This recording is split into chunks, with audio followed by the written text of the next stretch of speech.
Now is the time to make real the promises of democracy.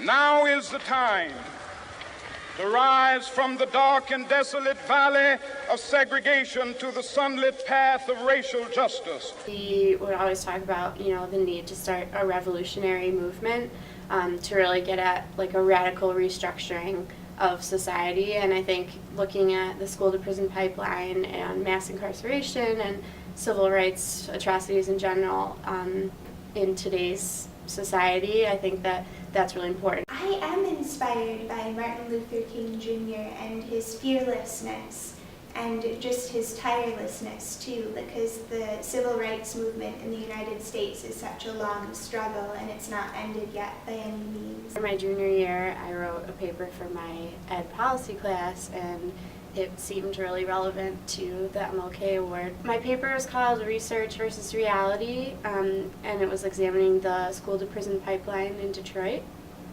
So I was basically looking at how students, especially students of color and students in the inner city, are kind of funneled into the criminal justice system based on exclusionary policies and no-tolerance policies. My project was a play about the Indian boarding schools that were set up by the United States government to try and re-educate Native American children and kind of to Christianize and assimilate them into white society. And I became really interested in the schools. They ran in Canada also. When I was in high school, and we were doing an art project on social justice. And then I ended up writing the draft of a play script in my senior year of high school, which was about students at one of those schools. And then I shelved it for a couple of years. And then while I was here in the RCAH, I became really involved with the Royal Players and their student theater club, who put on a couple of shows every semester. And I had the opportunity to be a one-act director with my friend Sarah Denick.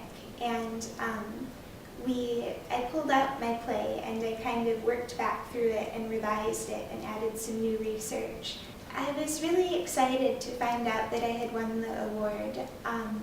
It made me really happy because it was a project that I cared a lot about and that I enjoyed doing so much. So it was really nice to know that it was recognized.